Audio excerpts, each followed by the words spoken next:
Haiti, a country that has less money in the bank than he does. Last month, he brought the First Lady with him for a look at some of the projects his foundation is funding. This is Mr. George Soros, and he's going to be helping the hospital. This year, Soros plans to give away almost $500 million around the world. Everyone knows, of course, Hillary's belief that it takes a village, which only makes sense, after all, in places like Haiti, where she's taken a number of them.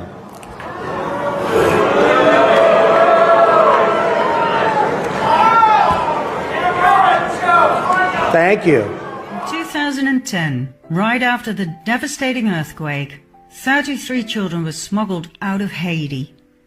The woman who was arrested, Laura Gaylor Silsby, said they were orphans who were about to be adopted in the US. Upon investigation, however, it turned out most of these children were not orphans. They were later reunited with their parents. Furthermore, there were no adoption papers to be found. These kids had simply been abducted, stolen from their parents. Who exactly is this Laura Gaylor Silsby? First of all, she was on the board of directors of Alert Sense, the company that provides the technology for Amber Alert. Amber Alert is the broadcast emergency response to recover abducted children. Isn't that an interesting paradox? A convicted child trafficker? Yes, she was found guilty and convicted, connected to Amber Alert, set up to rescue children? Secondly, this lady is the founder of the Baptist organization New Life Children's Refuge, an orphan rescue mission for Haiti.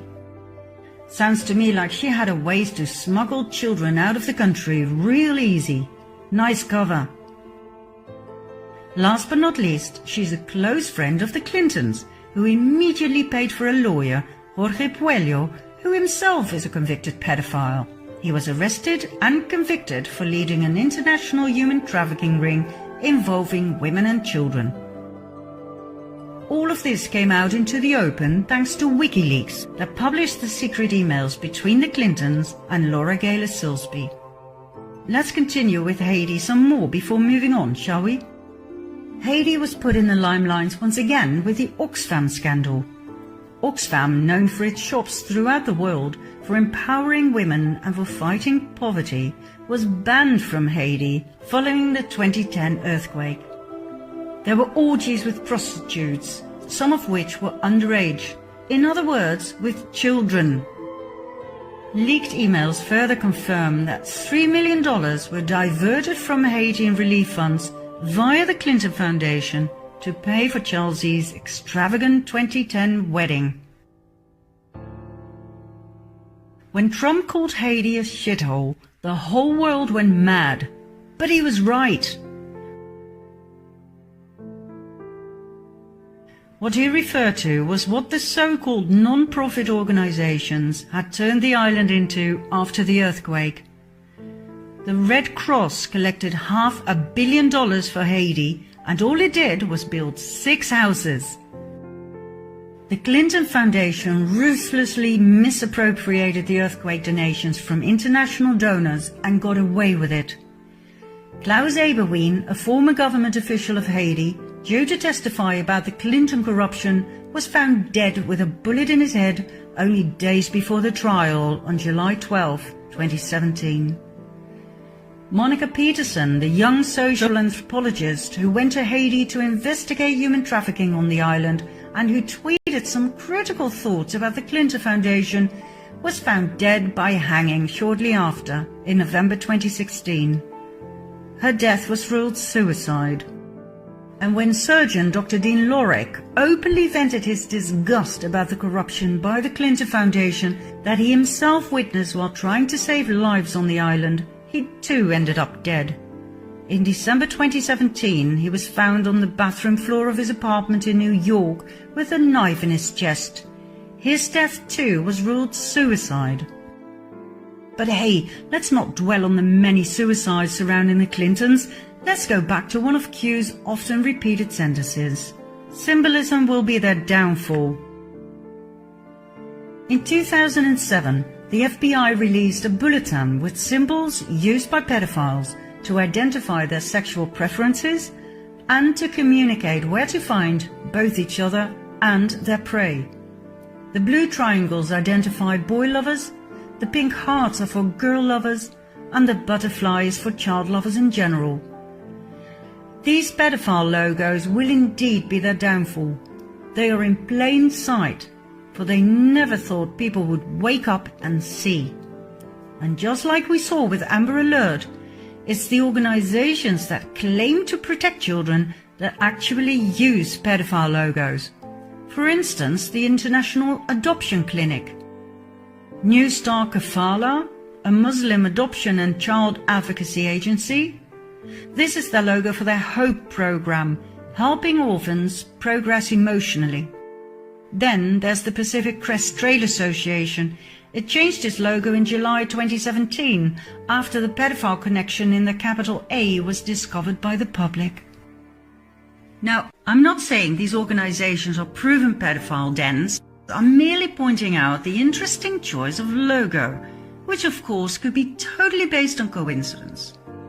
This logo eerily resembles the boy lover symbol.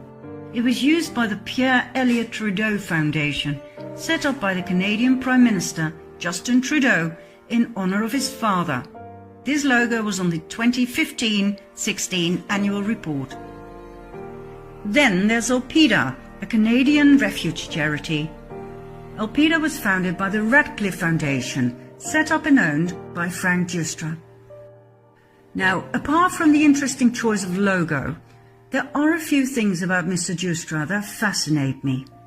First of all, he's a major sponsor to the Clinton Foundation. We're talking $100 million and more. He loved going to Haiti with the Clintons. And he founded the Boys Club Network for boys between 12 and 18 seeking connection and mentorship. His co-founder is Jim Crescenzo, a teacher from Vancouver who received an Excellence Award from none other than Justin Trudeau. Now once again, I'm sure this is just coincidence. But what is it that Q keeps saying about coincidence? How many coincidences before mathematically impossible?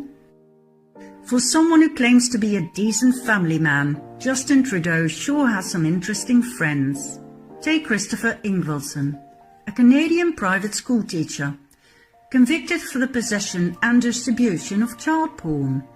For many years he was Trudeau's friend and roommate. Then there's his best friend Peter Dalgleish, the world-renowned humanitarian who was caught in the act in Nepal with 2 children aged 12 and 14.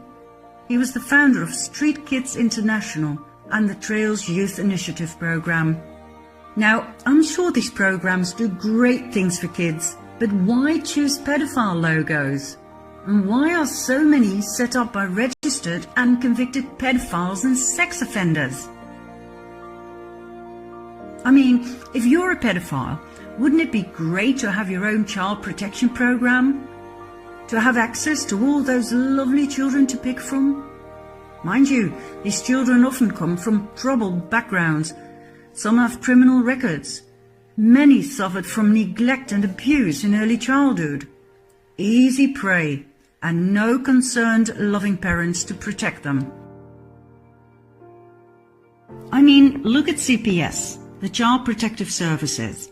Exposed in 2007 for legally kidnapping and selling children for adoption out of foster care.